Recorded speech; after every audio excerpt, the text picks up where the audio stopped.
I see those big, bright, shiny red trucks just a-trucking down the road. Those big, bright, shiny red trucks just a-looking for another load.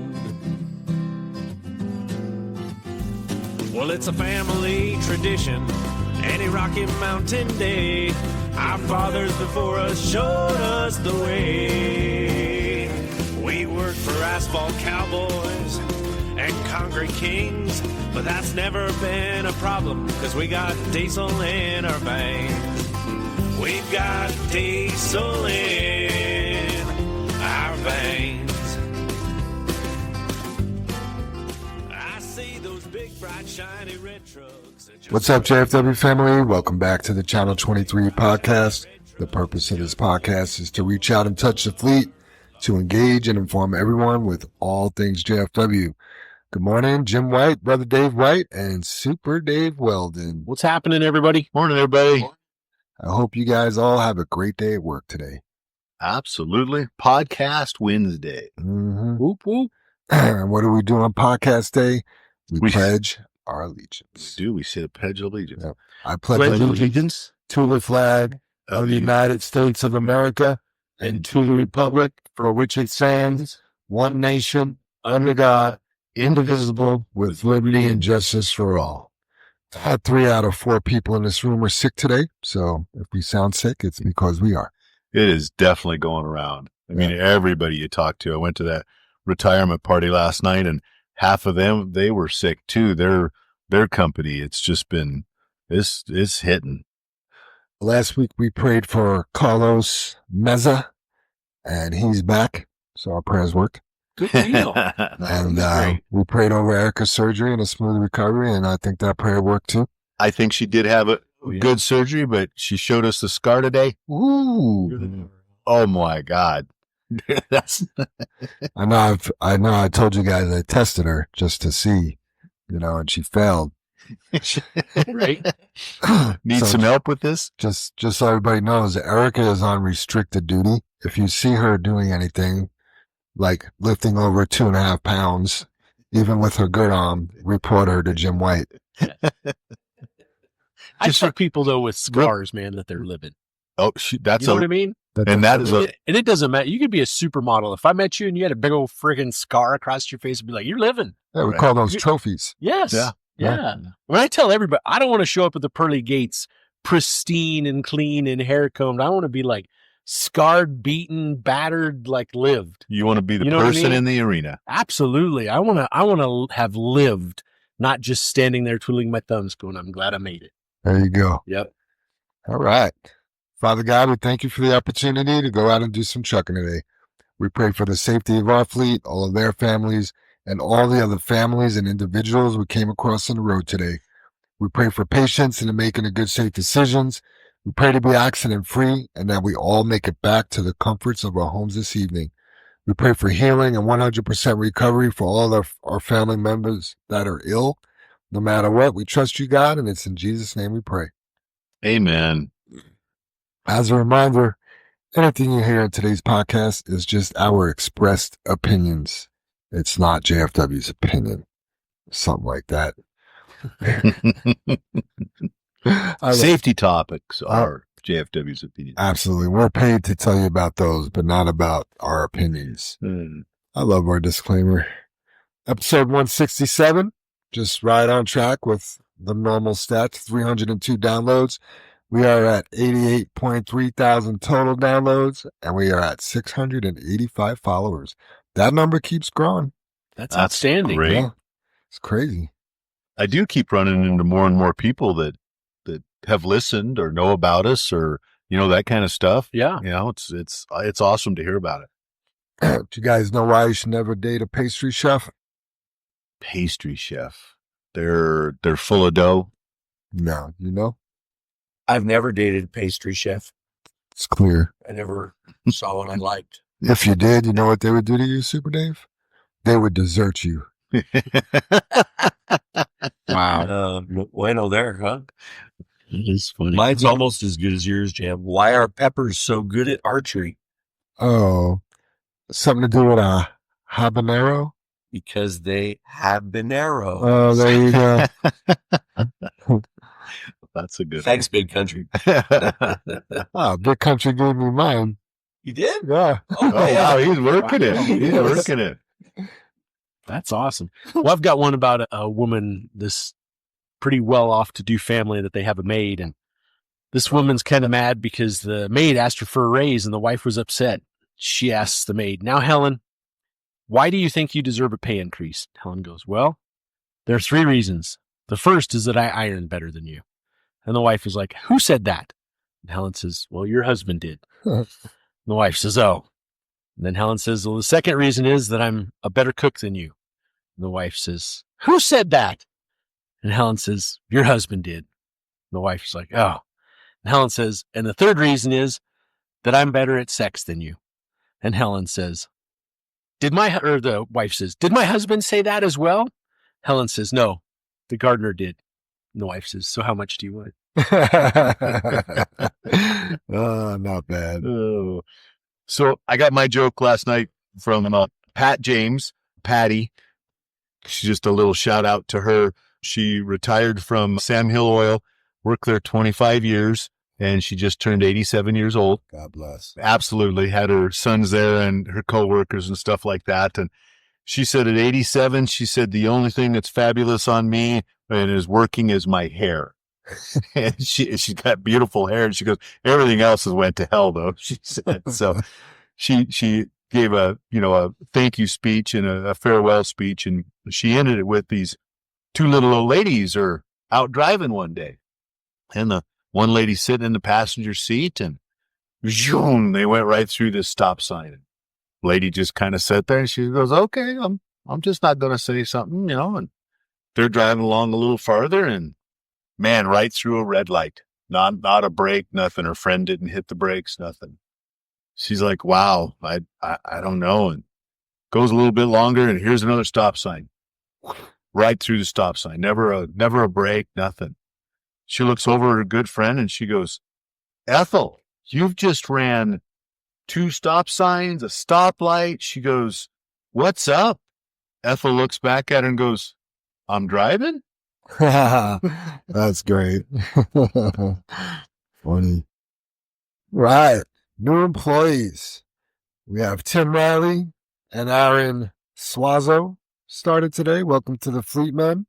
And then we have Kyle Galitz. He is the newest member of the safety team. So Kyle comes from Galitz Trucking, and if you haven't met him at the fuel aisle or over at Yard 23, you will. Nice. Yep. Welcome aboard, everybody. Yeah, welcome, everybody.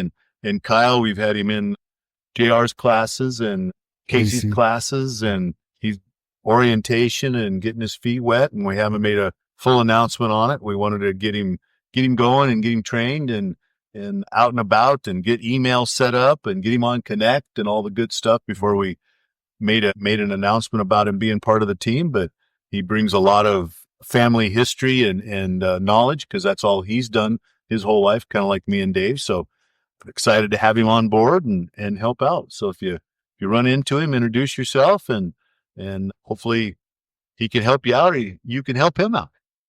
Amen. Celebrations, no anniversaries this week, but we got plenty of birthdays. This past Sunday, Jeff Soto and Ann Peterson shared a birthday. Happy birthday. Yeah, happy birthday. Then tomorrow, Nicole Gomez and our very own Super Dave Weldon share a birthday. Ooh, happy birthday. Oh. Yeah, we're birthday buddies. You are birthday buddies. Are you going to get each other anything?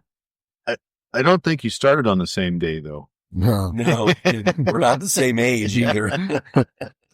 Well, 2 people do have the same exact birthday that are the same exact age, and I'll get to them in a minute. But first, George Paquita's daughter, Lauren, and Jonathan McKee's wife, Alicia, they shared a birthday on Monday the 3rd.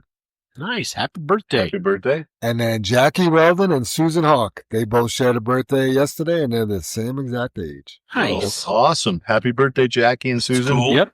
You should give Dan Hawk a call and be like, we are birthday brothers via our wives. Wife. I think I will. Be a good idea. Shout outs. Dustin Romero wants to give a shout out to Sammy Galletas Diaz, Mike Bortz, Omar Santa Cruz, for helping sweeping out during ice cooker loads. He really appreciated the help. So appreciate that JFW family love. Yeah, that's awesome. That is. Elvin wants to give a shout out to 003, Eric Eichner, for staying with me and ensuring that I was able to get the help I needed when my tire went out. Some more good brotherly Yeah, love. good stuff there. Louis Quintino wants to give a shout out to 0099. Is that Alex Reza still 99? I think that's Alex Reza. Wouldn't that be, Soup? Yes. Shout out to Alex for helping me out yesterday at CMEX. Well, good stuff. And then JR Do we know in what way? helping them out at CMEX. Nice. Yeah. That's all the message said. Gotcha. JR wants to give a shout out to Chili Dog for tagging along on tippers yesterday to, have one more person know where they're at and how they work and stuff like that. So, That's awesome. That is good stuff. Yeah. any shout outs from you guys? Yeah, I want to mention JR. I know he went on the tipper yesterday, and Jam, you were part of that shout out also for Saturday. You guys worked late Saturday trying to figure out the tipper, and I think you ended up having, I'm going to call it an emergency dump if one of the tippers actually used the skid steer. And I know Scooby came down and helped out. I know Mikey came down and helped out. It was just a good, big team effort. And then back to JR, he got a call Sunday night and went out and helped somebody that, we posted it on the Connect about the truck that ran out in the farmer's field, missed the current corner and was on his phone. JR handled that Sunday night, and I know he was out till 10:30, the last message he sent us Sunday night. So again, just a shout out for JR. Good long weekend for him. Appreciate all the help. And I know the person that ran out in the field, that was our night Coors driver. I want to give a shout out to Jason. He's wanted to go back to days, and he's having to fill in on nights again.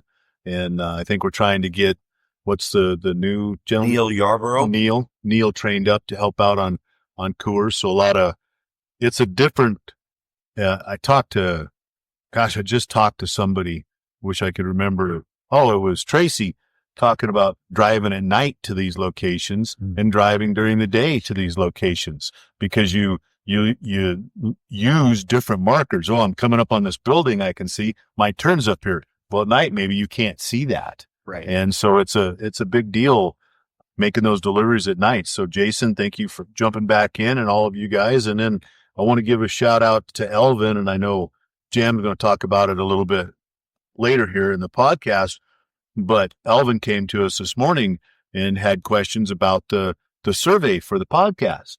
And he goes, hey, I've missed it. And it was still open this morning because we haven't done this podcast, but we're like, Elvin, go get your phone, man. Let's walk. We're here for you. We want you to pass this test. And I guess I want to tell everybody, I want everybody to pass, and I'm calling it a test, the survey, the whatever. It's an engagement. It's a way to check engagement. We're not after flunking you. We're not after thinking badly about you. We just want the engagement, and we helped Elvin out, and Elvin's like, you'll help? And he didn't say you'll help. I think it shocked him that, let's help you. Let's get through this. We're a team. Yeah, 4 guys there helping him. And the thing is, he knew all the answers. He did. He knew every one of them. And you just had to talk it out, And so, yeah, thank you, Elvin, for being here. And I hope you have a great day. Shout out to you and all the guys. I'll piggyback on shout out to JR. He's just been jumping in everywhere lately. This morning, I was running late, and as I pulled up, I seen the light up on in here in this room, and he was getting the podcast set up. I know he wants to practice for next week. He'll be running the podcast, so shout out for that too. But it was nice to come in here panicking, like just feeling behind. And actually, I wasn't behind because JR jumped in. So That's awesome. That's great job, JR. Thank you. Great. That's the looking forward, right? Trying to help everybody out and seeing what's next. That's fantastic. Mm-hmm. Yeah. Any other shout outs, guys? I have one for a meeting that we were scheduled for that I unfortunately had to miss yesterday, but I'd like to throw a shout out to Steve. I don't even know Steve's last name, from Holmes Miller? and Murphy. Miller? Miller, Yep. Steve Miller. That's right. That's right. Sorry, Steve, if you're listening. Yeah, I understood it was a great meeting for the new path we're going to be taking for our health insurance for next year, and just some different changes and some things we got going on. So super excited for that, and appreciative of the assistance thus far. And what things are going to look like. So Yep. we're excited. Yeah, it was educational, and he had Lauren with him, going to be part of his team, and Yep. it was nice to meet her. And it was a good meeting, Dave. I was Jones. I missed it. I knew everybody that was here was going to handle it, but yeah, we got duped on the last one. So I think more heads are better than fewer, right? Yeah. absolutely. But it's always good to hear that person. We can fill you in, but when you can hear it, it's sinking in right then and there, Dave. And I know I told him you excuse yourself. You had to go help Mikey and stuff, but it's different. And that meeting had a different vibe to it. I felt like it was with two very down to earth, honest people that just want to really help and do their best for us. So yeah, that's great. Yep. Good stuff. Any other shout outs, guys? I got mine. All right. Well, let's get into the discussion for this week's podcast. A couple housekeeping items, I should say. Number one, broken tire chains. When you come back with broken tire chains, that's not something that we're going to fix. Those are garbage. We don't throw them in the regular green dumpster, but we would like those put in our steel bin, and that could get recycled. But it looks kind of like there's a graveyard for tire chains here and at yard 23, and it's like, leave them where they lie type of thing. It's like, I took them off here and they're just going to stay on the floor here or on the brakes or, the brake bin but there's an actual steel bin in we'll call it northeast corner of the yard where we put all our recyclable metals. And you'd have to get with Casey over at yard 23. Yes. I know there's some place we're keeping metal. I'm not exactly sure. We don't have a bin over there, but I know we have a spot. Sure. And then we bring it over here, Dave. I know Scooby's brought metal over. Yeah. And I know, I'm pretty sure Casey has and stuff. And the thing too about just leaving them in case somebody would happen to pick them up thinking they're good chains. Right. That's the more dangerous spot. Yeah. The place that all belongs is behind your truck. Yeah. Yeah. Yeah. We just don't need to look. We need help not looking like a junkyard. Yeah. Right. We want to be a great trucking company. We don't want to look like a junkyard. Yeah. You want to look like a junkyard. We don't want our parking spaces with 100 broken brooms and shovels and all the shit out of the back of your trailer there. You know what I mean? Anytime something breaks in my house, I just leave it in the driveway. Yeah. Yeah. Agreed. Were you going to say something, Jim? No, just about stuff breaking down when I'm just leaving it. We were lies. Plan 2 tickets. I know there's been some discussion, and Jim put on a Connect team. There was a little bit of a miscommunication. So what we need to do at Plan 2 currently is once you dump your load, hopefully the loader is made himself available to you, and he will sign your ticket right there. So you're not going up into the batch office anymore. That was more time consuming, and this is supposed to help save some time. However, I did hear JR speaking to Chewy this morning about trying to get a box put back over there. The big complaint was wet tickets, or the tickets get put in there looking like origami and they got to scan all the tickets. I don't know what XP is for. I guess I don't understand the whole process of they still need to scan tickets, but JR feels determined that if he could get a mailbox where all the tickets lay flat, maybe we'll be back in business, because it is still taking time. Because if the loader's loading rubble, guess what he's not doing? He's not coming over to sign your ticket. Right. So, but right now, have the loader sign your tickets at Plan 2. Yep. Absolutely. Yep. This is not just about brooms, but Frank McCoy mentioned if you use someone's truck and you break something on it, will you replace it? Nothing more frustrating than thinking you have good, equipment like a broom or a shovel or a tailgate brush, and you go to use it and it's broken, and it wasn't broken when you left it. So sounds like he had that happen 3 times this year where he came back to a broken broom. But it could be a broom, it could be the sledge, it could be anything that you broke on that truck.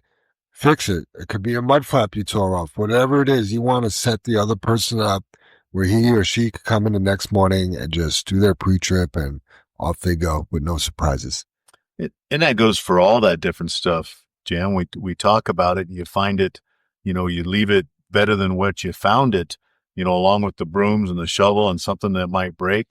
Just because it's not your truck, check the oil. That's part of the pre-trip. Check the power steering, check the water. You bring it back in. So maybe it was empty that morning. fuel it back up, Yeah. Set everybody up for success, fill the DEF back up. Just because you're slip seating or it's not your truck, it's the same thing. Oh, that's not my broom. That's my shovel. You still broke it, replace it. And it's, again, we talk about it over and over and over. It's about being better. We need to have a different culture, and the culture we build, we need to work on it every day. We need to have a 100% culture. Yeah. And what I mean by that is we do everything 100%. We take it as far as we could take it for yourself and other people. Post-trip inspections, they need to be done thoroughly every single day. Mm-hmm. And that includes everything. We don't decide what we check every day and what we don't check every day. You need to check it all every day to make sure your truck's ready to go for the next day. There's no reason a truck should ever be 2 gallons low of oil. There's no reason a power steering reservoir should be completely bone dry. There's no reason for flat tires in the mornings, stuff like that. Just check it all out thoroughly and give 100%. And the thing is, and it may catch you, and I know we step up and pay for it, but it's the time, the few minutes it takes you to do this other stuff. And then if something does happen, like you miss the flat tire, or it is broke down, it's so much more time than you just walking around the truck and checking it out. It might seem like a hassle at the end of the day, but it's certainly not. And, I had this note. I don't think it's in someplace else, but, talking about all this stuff, we were on a bandwagon, and I think we backed off a little bit, but we were talking about the phone usage while you're in your truck, being on the phone while you're in your truck. And we had the last chance, a lot of people. We took some safety bonuses. We did a lot of stuff because we're always worried about the what if and what can happen. And I know Sunday that I talked about with JR having to go out there, but we had a driver on his phone in the dark, and he ran off the road, you guys. He ran out in the farmer's field, and 180 yards. 180 yards. He was going 40 miles an hour down a dirt road. 180.4 yards. Yep. And the thing about it, you guys, is I told you he was on the phone the whole time, but we try to do our best. We live our lives the best we can. Thank God we're blessed. We lucked out. The trucker gods were watching, however you want to look at it. But when the truck ran off the road, there was no ditch that he went through. There was somewhat a rough road that has been used by the farmer, and the driver didn't try to correct the truck and roll it. No barbed wire fence. No barbed wire fence. There's all this stuff. So we did go clear out into the field, and the truck wasn't damaged. We are having to pay the farmer or do something to fix his field. But we talk about all this stuff because sooner or later it's going to happen. And all the stuff we did about the phone usage, here we have a driver on the phone. And he's been here long enough. He knows about the phone usage. He knows about the laws. He knows about our podcast, knows about all that, and was still on the phone and ran out in the field. Where I'm going with this is Mikey went out and met the tow wrecker. They pulled the truck back. They had to hook to it 3 times to get it back. But Mike took the picture, and the tires of the truck, because it went straight off the road, are literally about 2 feet off this huge culvert. That the truck was just missed this culvert by 2 feet. If the truck would have hit that, it would have rolled the truck, ripped the front tires off, the fuel tanks, would have ran him into another ditch, and outside chance it would have killed the driver. And you have to think of that, you guys. You have to be focused on the what if. And we don't make this stuff up, you guys. We're not asking you to do stuff that's okay. It's stuff that's dangerous. It's stuff that helps us. It's stuff that helps us be 100% culture, like you just said, Jam. And I don't know, minus this, we've done safety meetings. We're doing podcasts. We talk about it week after week. And, I know I'm on the soapbox preaching here, but when do we pay attention? When do we realize that we're doing this for something? So we went ahead and we put it on Connect. and you can bring up the video. I'm sure you can figure out who the driver is if you happen to know him. Make the video big on the Connect. You can see him looking at his phone as he's driving. You can see him scrolling the phone and the whole bit. We posted that. We posted that educationally. We posted it to go, look, this is what happens. We weren't bullshitting you, And as a safety team, we all discussed posting that video, right or wrong, right? Is that embarrassing for the driver? Is that something we shouldn't do legally? Is that, whatever the circumstances, we posted it for awareness. And I know when we posted it, we had some drivers make some derogatory comments. Semi. And it's just because it's upsetting, it's emotional. It shouldn't happen, So I'm talking about this part of it because it's everybody's reaction. But if that gets people's attention, I'm sorry, I'm for it. Because whether you're upset about the derogatory, comments that weren't that bad, it's what you should be upset about is the crash. That's the meat and potatoes. I hear what you're saying, Jim, and I want to clarify a little more. What you should be upset about is the person who chose to be on his phone while going 50 miles an hour on a dirt road in pitch black darkness with a turn coming up. That's not a curve.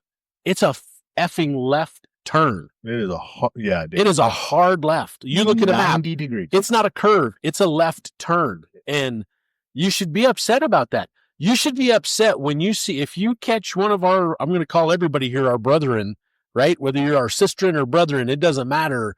I'm just using the loose term brethren. If you see someone on the phone driving for us, you need to get on the radio and call them out. Because your family could be next to that. And I'm going to say idiot. If we have people here on their phone while driving, I'm sorry, man, I'm calling you out. You are a freaking idiot. You're taking your life and our livelihoods at risk. You put the pit in my stomach. You are the one that make me not sleep at night. You are the one that I hate to answer the phone call on that we have to deal with the cleanup on. And I just pray that you didn't injure someone that we have to pay for. Yeah, I would say most people are doing it right. And just judging by our Samsara scores and fuel efficiency and driver efficiency, like we're learning a lot about the fleet and the majority of people are doing it right. But to the public, to the farmer whose field that we're in, we're only as good as the one guy. One guy. Answering that phone call or calling that farmer back in the morning and asking how he's doing and, being like, you're probably doing better if our truck was in the middle of your field. Yeah, there's, luckily nobody got hurt. Oh, by the way, I did hear from him and he actually leases that property. So he's trying to get a hold of the lease farmer to see what all we need to do was, he said alfalfa, I think. It wasn't like winter wheat or anything. But then he asked if we haul gravel. So who knows how this is going to shake out. So, willing to trade low to road base for our problem. Yeah. You asked, Jam, what are we going to do about it the other day and somehow fix it? Yeah. That's our culture. There's nothing that we can't hide from it. Right. You guys. Yeah. We fixed our mistakes and that was a big deal with our meeting last night. We want people that'll be, accountable for what they do. Absolutely. Yep. Absolutely. So, And it might be a little off subject, but I just wanted to throw that out there. And, Dave's right. The phone usage, how do we stop that? And there is no way you can think it all you want that you're good enough to use your phone while you're driving and you're not.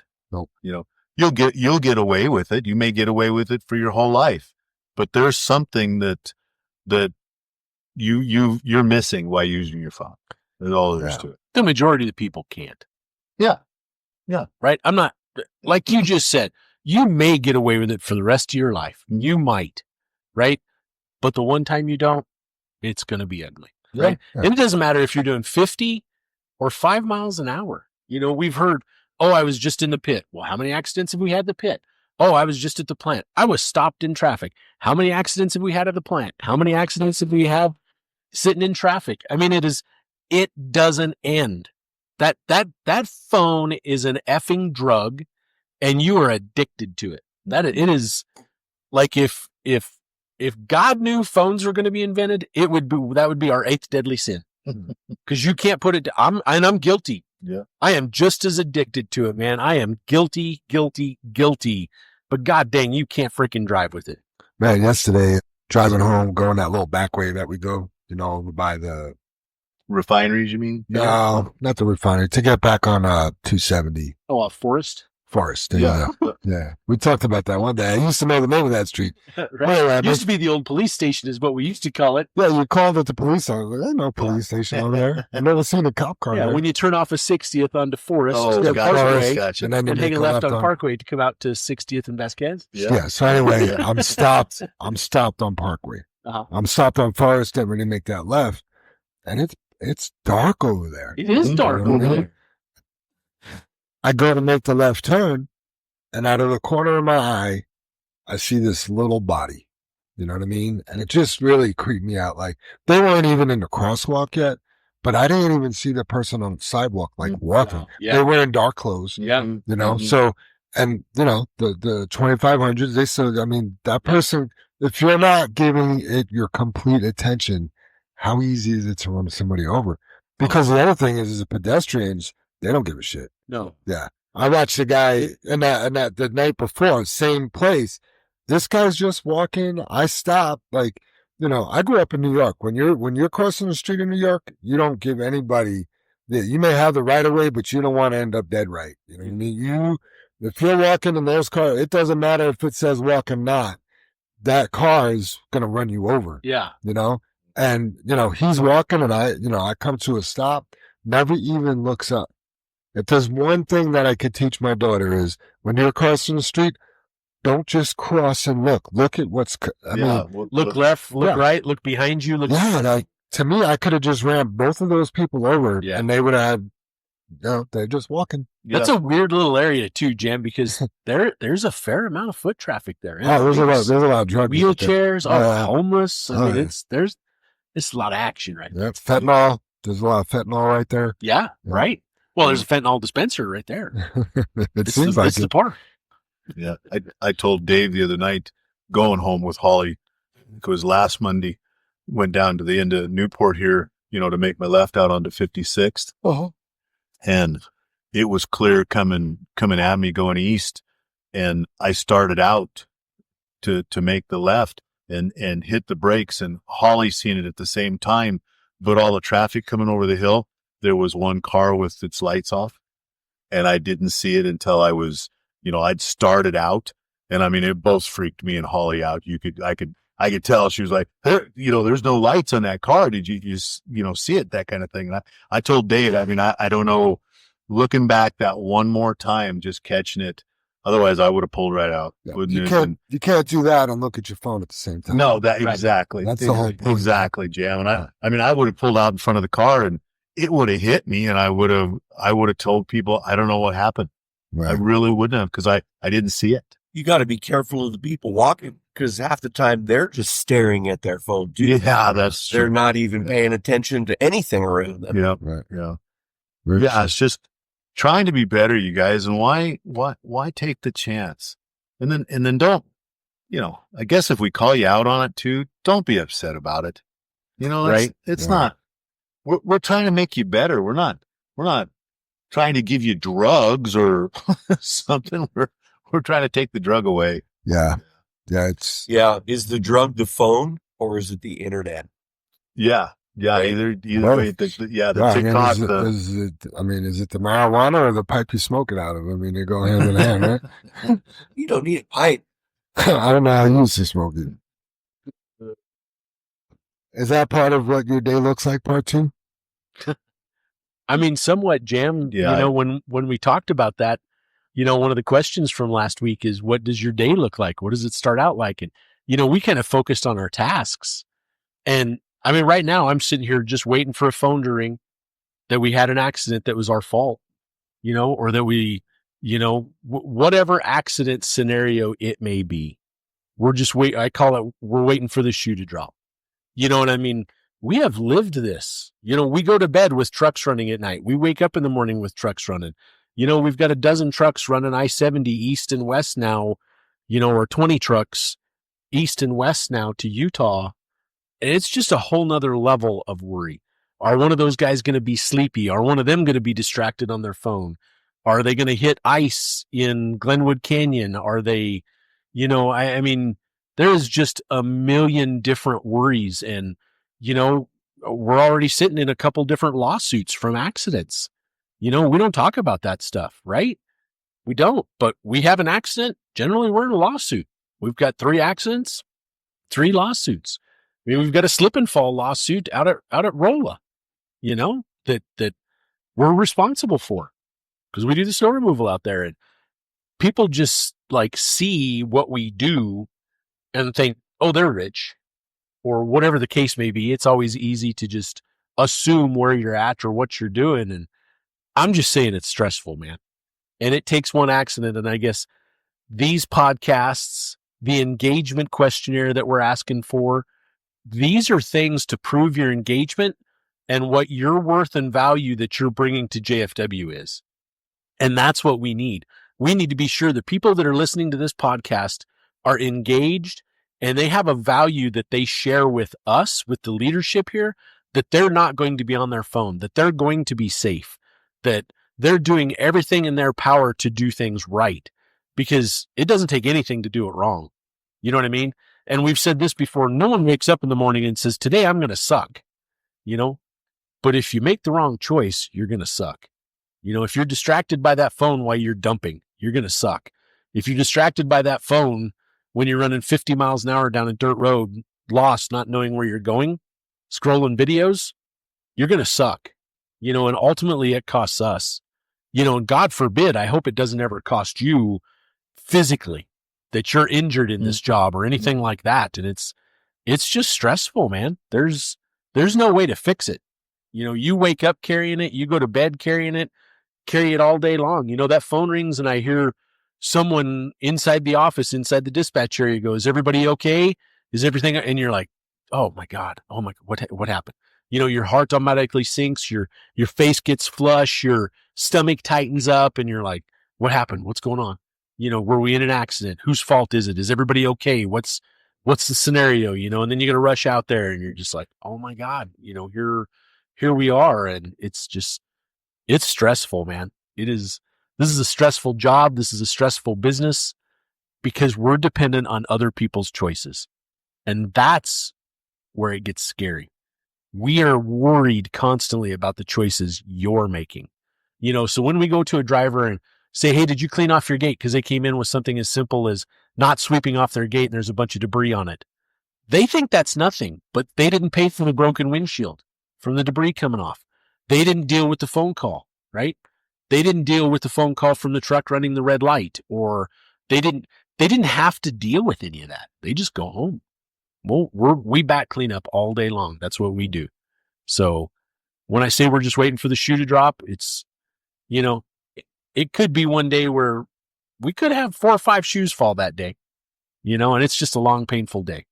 So, but we try and come here with an optimistic attitude and try and promote safety, get people to understand why safety is so important and why we push it so much. And so they have a successful day, because if they're safe, they're going to have a successful day, and they're going to help build these skills that point out other unsafe drivers, whether it's 4-wheelers, other truckers, anything like that. You'll pick up that skill immediately. I mean, there probably isn't one driver here that can't look in their mirror right now and go, oh, watch this guy. He's going to pass me. He's going to do this. He's going to do that. And you're already narrating a story. You're almost broadcasting what that guy's going to do, like a commentator in the races, right? Because you've read his story just by his few moves coming up on you, and you know what he's going to do. So be a professional, be aware of that. But man, take that first step and pay attention. You have to be focused on your craft, not your phone. I've told this a dozen times, and I urge everyone, and I know we send all this crap out on Connect and XBE and this and that and the other. You don't need it while you're moving. Put that damn phone in your lunchbox. When you stop and dump or you stop at the pit, pull it out, you look at it, put it back in the lunchbox. Take the temptation away. We've heard, I don't know how many drivers say, I need the mapping. I'm not buying into it. We go to the same 11 places all day long, right? I mean, when I grew up driving, I didn't have a phone. I don't know how I got somewhere. Jesus, we had to look at the back of a phone book, find a map, write down directions on a sheet of paper, right? You had to take Quebec to Yosemite, Yosemite to First Avenue over to Havana, and Havana to whatever. Oh, yeah. Those were your directions. I had a system of how I would write my directions. Yeah. You know what I mean? Mm-hmm. Yeah. And I would just like draw like a light, left light, and yeah, it was cool. I don't know how to get anywhere anymore. Yeah. If you have this is one of the other big suggestions I have with that phone. If you have a family member or members and all they do is text you and they expect you to text back, you need to take the time, pick up the phone, and you need to call that family member, loved one, friend, whatever it is, and say, I'm a professional driver. I can talk to you while I'm on the phone driving behind the wheel. I don't have time to text you. Some people shouldn't do that. I agree. We run into, I don't know how many people that are just on the phone all the time. I had a conversation with the driver the other day in the office. The whole time he was talking to Super Dave and I, we found out when he was done, he was on the phone with someone. He had his headset on. And I'm like, how are you carrying on 2 conversations right now? It's ludicrous to me. And the thing was that all the conversation none of them could be meaningful. Yeah. Because I can't concentrate like that. Right? Yeah. It's a distraction. Yeah. It is plain out a The distraction. multitasking doesn't work for me. When we see backing accidents and the driver's talking on the headset while you're having a backing accident, to me, you're distracted. Oh, totally. Yeah, Jim. Yeah. If I'm doing something like that, I have to quit talking. Yeah. Right? Yeah, give me a minute. Yeah. Roll down the windows. Turn the music down. Yeah. Right? Yeah. It's going to help me back up. Yep. When the music. My daughter sent me a funny meme the other day. Back in the day, you used to, listen to your radio loud or do whatever. And now you have to turn your radio down to see better. Mm-hmm. Yeah. Mm-hmm. That's what happens when you get old. Yeah, that's right. When you get old. Yep. I do want to throw that I know we've got some other questions in there, Jam, but I was talking to Rico yesterday because we were talking about, missing some questions in the podcast or that we're sending out about the podcast. And my question was, when you put the truck in reverse, when you're listening to the podcast, does it stop the podcast? And Rico says, no, you have to pause it. And that's what he does. When he gets out to clean off his tailgate or get a ticket or whatever, he just pauses the podcast. When he goes to dump at the plant or, knows he needs to back in somewhere, instead of it muting and letting it keep play and just missing 5 minutes, he just pauses it. So I thought that was a little tip, a good tip, so you don't miss something, right? Absolutely. Yeah. You guys want to talk about some SAR coaching, the safety bonus and stuff like that? Yeah. Okay. First thing I want to say is you're going to have to want this more than we want it for you. There's some people, as always, that are super engaged, stopping by, and I'm just speaking on my team, right? Or I could witness what happens with JR's team because we sit next to each other, but Yeah. What's that team name? What's your team name? Awesome Sauce. Yeah. Yeah. I like it. Yeah. So yeah, people stop by, call me, check on it. What can I do? And then there's people, you don't hear from them. They're just doing their thing. And, you look at all the coaching events and you look at the score, you see they haven't taken the knowledge challenge. They're just disengaged, right? You're going to have to want this more than we want it for you. Otherwise you're not going to perform well, Agreed. But in regards to the results, so this week we had 102 people out of 154 complete the test, Nice. the challenge. Nice. 93 out of 118 drivers completed it. Nice. Okay. There was still a lot of people that never even started it. I did talk to one driver today who's having phone issues and some other stuff going on. We want to know why. I mean, I look at that list of people that, don't even start it. And, I see a common trend. And then there was like this sore thumb sticking out. Somebody who's super engaged that's not doing it. I knew something was wrong, But talk to your teammates. Get them involved. JR was so kind. He actually put together some stats to show how we are doing as a company since we started this safety bonus criteria. I bet we're doing worse. We are becoming a worse fleet by the minute. Right? And that's not true. Right, Jim? Yeah. I mean, that's what's so great about this. So we're comparing December 17th to January 17th, Okay. the 30 days before we started the program, to January 18th to today. Okay. So not a full 30 days, but from January Close to enough. today. Yeah. Great Yeah, snapshot. from the day that we started doing this, right? Mm-hmm. So our overall fleet safety score was 89, and now it's 93. Wow. Overall, as a fleet. Team Living on a Budget, that's JR's group, Weekend Group A. They were in 92, now they're in 94. Team Red, White, and Rigged, Weekend Group B, or Erica's group, they were in 91, now they're in 93. Team Awesome Sauce, I'm biased, so I won't really say what I think about this team as far as how great they are. Went from a 91 to a 94. Wow. Yep. That's the other two were just 2 bumps. Yours was 3. Three bumps. Yeah. Right. Team Ag Crusaders, Casey's team, was a 91, and now they're in 93. So Across the board. That's awesome. Isn't that amazing? Yeah. Right? And yeah, I know the naysayers, it doesn't exist. We all know right now, all those drivers are so much better, Yep. right? Kicking ass. And as a company, we're kicking ass. Yeah. Oh, you It know is, what? it is a win-win. When somebody's presented with a challenge, they want to go out and accept that challenge sometimes, and do well, right? sometimes you got to throw a couple sharks in the water. Exactly. That's right. Exactly. So the sharks go make me swim. I love that. You know, Huh? yeah. That's one of my favorite stories. Yeah. So great. Rise to the challenge. You know? So I got some more good news. So speeding, Wait, it gets better. but wait, there's more.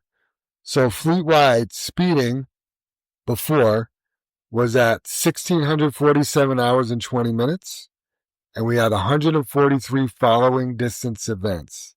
As of today, we were at 877 hours and 30 minutes Almost with only half. 86 following distance events. Now, it hasn't been a full month yet, but it is going down. Right. Yeah. Yeah. That's not truly apples to apples. It's not apples because to of the apples. date range. Yeah. I agree. Let's talk driver efficiency. So before, the overall fleet efficiency score was at 86, and now it's a 90 and steadily climbing. Okay. That's huge. That's the other thing about the fleet safety score. That was trending up as well. Mm-hmm. Okay. Team Living on a Budget was at 85. They're now at 91. Wow. Team Red, White, and Rigged was at 86. They're now at 91. Team Awesome Sauce was at 84. Now they're at 91. And Team Ag Crusaders was at 88, and now they're at 90. So we are improving in all areas. Nice. Yeah, that is so fantastic, you guys. What that means for all of us is, you know, the drivers, there's that bonus, you know, that making that money. And for a trucking company, for JFW, that's less brake wear, better fuel, safer trucks. I mean, it's a magnitude. It's just going to keep multiplying. That is fantastic. So before, and I don't know if this is safety or efficiency. It's in the efficiency part, but I feel like it might be, I don't know. Before, 91 drivers were under a 90, and as of today, 55 drivers are under a 90. I'm not sure. And then 46 drivers were over a 90, 15 which were over 95. And as of today, 76 drivers are over 90, of which 54 are over a score of 95. Yeah, That's awesome. can't be done. See what you can do when you put your mind to it, right? When you throw a couple sharks in the tank. We had a short conversation earlier about if I should read the scores of all the people that got 100 on their first try. I'll just say there was 49 people. Brother Dave brought up he'd rather hear about the people that had 100 on their safety score. So this is going from January 18th to February 4th. I'll read you the names who have 100 on their safety score. John Jordan, Dwayne Potter, Frank McCoy, Fabio Di Gaetano, Mike Cisneros, Nat Bisignano, Mike Bortz, Jesse Radaba, not here anymore, Rob White, hang on. That's it. You know, a little just But that's 100. yeah, a little Yeah. tidbit out there. I got to throw a shout out to Mike Bortz because he's a trainer. Right. He's got his trainees running that truck.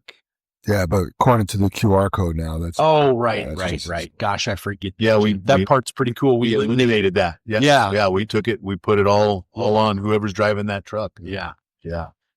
Thank you, everybody. Yeah. Thank you. Those are amazing stats. Right. You guys should be proud of yourselves because there's very few companies. I mean, as far as I don't know any, and I'm just taking my knowledge of other companies that nobody's doing this. So thank you guys. You should be very proud of yourselves, and whether you go leave this job and you go someplace and you go, my last company made me do this. I hope you can look at it and go, we did this at our last company. This is my score.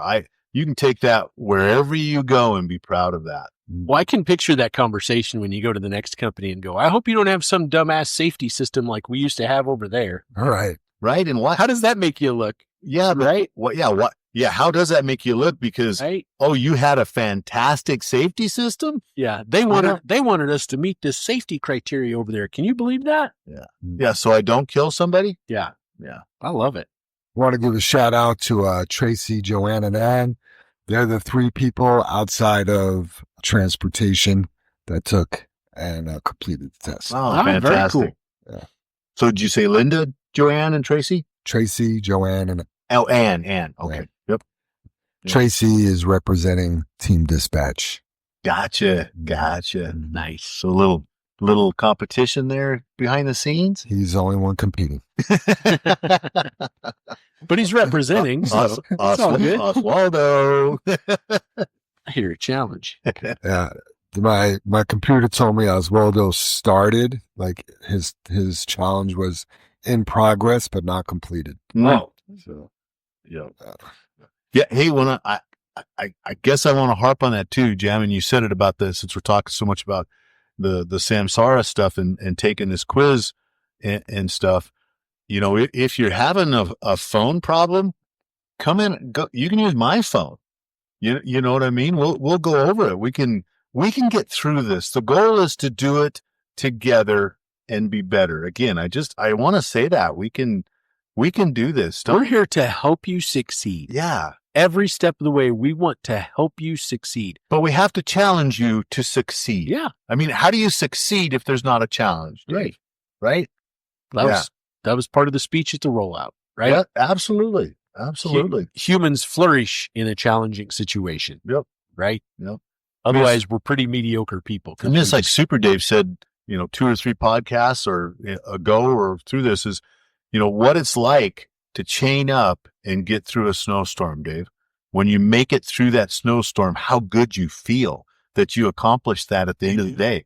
You're like, I'm a badass. Right. This is good shit. Yeah, that's the challenge, or make that difficult dump or, old school story. I know we had Animal, we called him Animal, and he used to do all the rock doctor deliveries, which was we deliver rock to these usually big O homes because they were doing some kind of decorative design at these homes. And man, he never tipped a trailer over. I couldn't condone half the places he dumped, but he got it done and he got it. He was good. He was good, right? Super good. And I don't remember the one day he broke down or something and I had to jump in his truck and finish delivering the load. And I showed up on the job site and I seen where his pile was at. And I'm like, how the hell is he dumping there? I mean, I was like, what was he like unloading his truck by hand? And one of the guys was on the job there and I'm saying, hey, how did the last driver get in here? How was he dumping? He goes, oh, he just pulled down in here, but he would stack rock up and then back up on top of it and dump his load so his trailer was level. And I'm like, yeah, that makes total sense. So I'm out there stacking rock up, and backing up on it and putting them where the customer wanted it and just taking care of business. Shout out to you, Animal, all these years. And it can be done and it can be done safely, amazing stuff. So I'm just proud of everybody for the scores we've achieved. Absolutely. Win. Yes. Win. And really, this is a good time for you to talk to your neighbor. We've talked about that, whoever you park next to, and give them a little prod. Go, hey, what's your score? How you doing on it? Blah, blah, blah, blah. And challenge them to engage them a little bit because we still have quite a few not engaged. Yep. The scores are going to keep coming up. You know, I know I got a few people in my group that are working really hard, Mm-hmm. and there's room for some big improvements, which will really bring everybody. I'm sure all the groups are kind of the same.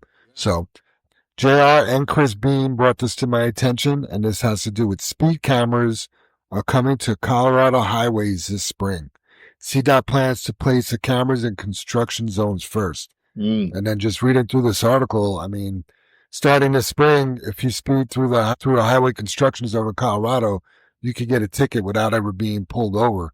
Photo speed cameras are coming to the state highways as part of the Colorado Department of Transportation $5 million effort to reduce crashes. Speeding is okay until you hurt somebody. It's not a victimless crime, said Trooper Sherry Mendez. She said speeding is the leading cause of crashes in Colorado. In 2024, CSP investigated 573 speed-related crashes with injuries or fatalities. After studying radar cameras in other states like Connecticut and Maryland, Colorado officials hope they can improve safety on our highways. They say they're going to roll it out. The exact locations haven't been disclosed, but Floyd Hill was discussed as a possible starting point. Okay. Yeah. All that construction through there. Yeah. Right? Yeah. Yeah, I like what this trooper said here, because this has to do with our Safety Has No Blind Spot campaign. When we talk about drive like your family's in the car next to you, you don't know who's in that next car. You don't know if it's a family of 6 in a minivan, a dad and his wife, and they have 5 children. You don't know who's in that next car, Rivera acknowledged. So, Colorado law will require drivers to be notified 300 feet before the camera. So, Good. Yeah. Awesome stuff. there you go. Just shouldn't, it really, Jam, shouldn't even be a concern to have to announce that, because we shouldn't be speeding in a construction zone. Right. You know, same thing as us trying to do this safety score and get everybody to do this and make it a challenge is obviously, if it was easy to tell everybody slow down in a construction zone, wouldn't need the cameras, wouldn't need to do that. But it can't happen. Yeah, I It's mean, unrealistic. people's choices are pretty mind-boggling. You know, we have that, I don't think we shared it anywhere, but we have a video of one of our trucks going through Glenwood Canyon, and I'm going to say everyone knows the speed's 45. It could be 50. It's been a long time since I've been through there. But my point is, everybody knows it's a reduced speed for trucks. And You it's need to be- everywhere, written every. Through the Glenwood Canyon, right? So whether it's 45, 50, I'm sure someone will correct me, whatever it needs to be. And trucks need to stay in the right lane. And we have a truck going through Glenwood Canyon, and he's in the right lane, and you can see this display right on our recording of it. He's doing like 44 miles an hour, 45 miles an hour, 46 miles an hour. He's right at that speed limit. And here comes a FedEx Yeah. wiggle wagon. I don't know whether it was doubles or triples, but passes him, like kind of posts him. You know what I mean? Like he was doing well over 50 Oh, yeah. in the fast lane, gets over in front of our truck, damn near takes the hood off of our truck, changing lanes to get back over in front of us, almost as though to say, I'm not supposed to be out here in the left lane, and I know I need to get back over in the right lane before I get caught out here. And then he's such a poor driver. He comes clear onto the shoulder, and I thought, okay, he's upset at us for some reason. And I thought he's just going to drive on the shoulder for a while to kind of dust us or throw up debris or whatnot. Jesus, you guys, he was literally almost dragging the concrete guardrail around that curve. Yeah. It wasn't to get even with this. That's just how poor a driver he was. NASCAR drivers don't get that close to the wall. Right. Exactly, Jam. And so, you know, when we talk about people's choices and their decisions and why you've passed all these signs, you've been told not to be in that lane. You've been told not to go over the speed limit. You've been told all that, but you do it anyway. Where is that? What was that? Did that guy wake up that day and say, today I am going to suck? You know what I mean? He definitely didn't get up and say, today I'm going to do my best.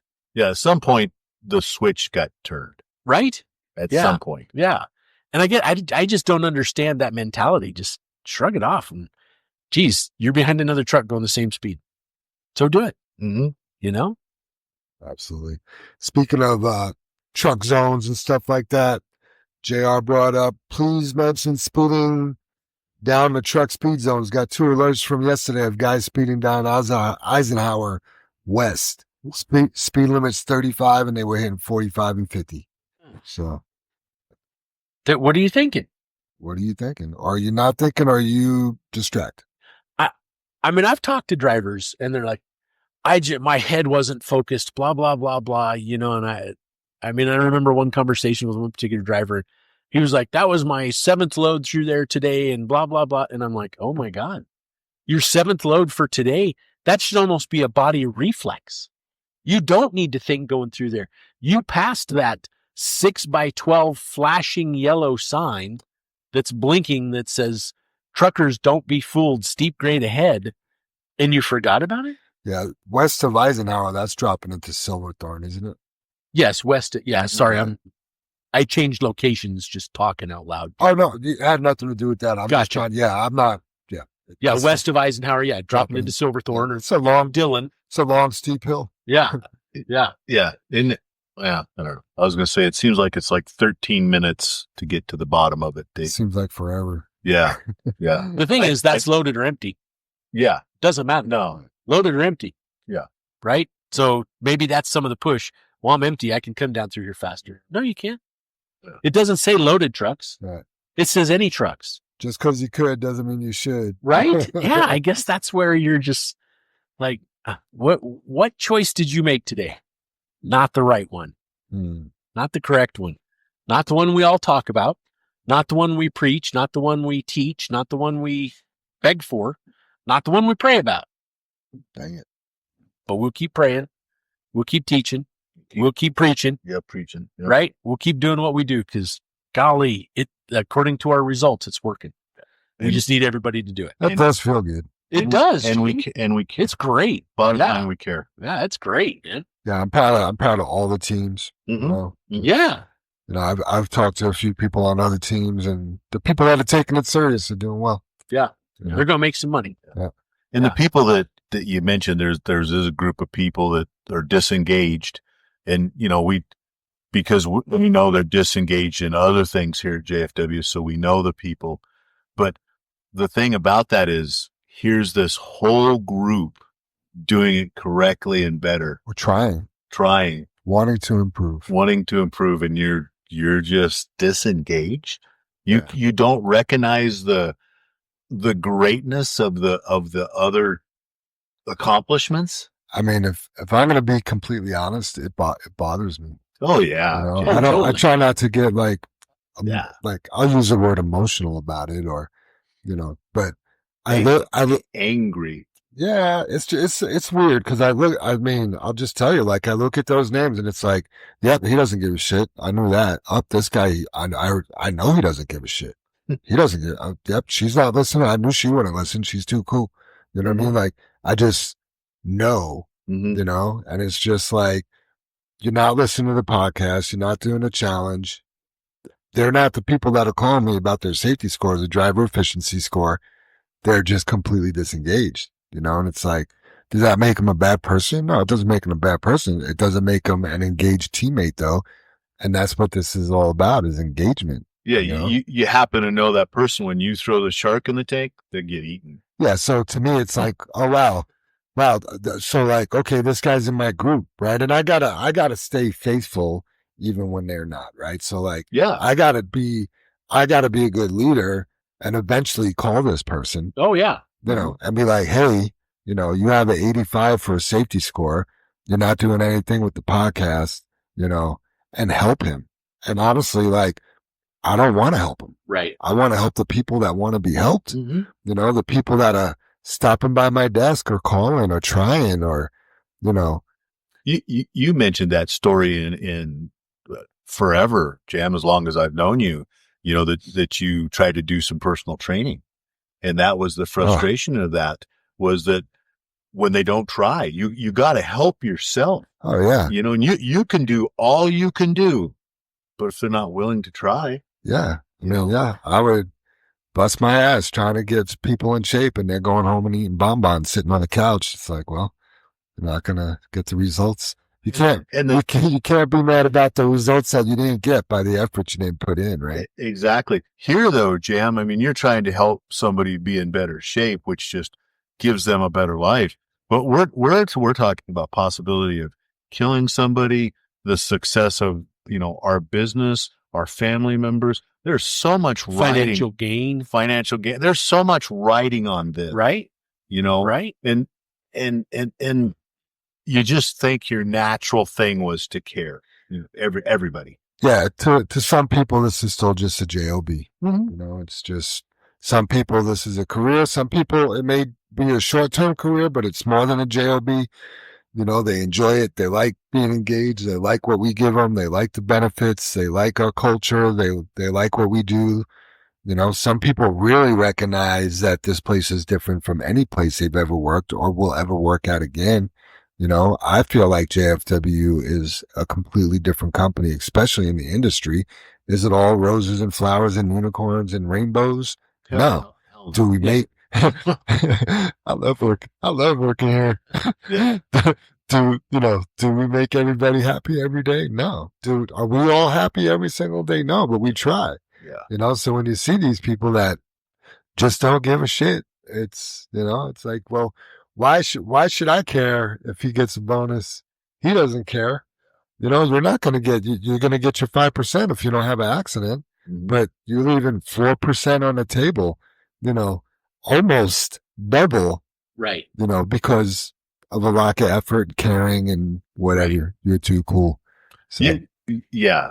Sorry, Joe. Didn't interrupt. Yeah. So that person, so I hate to say it, and you may look at me as a bad leader for this, but that person's the last person that I'm going to help.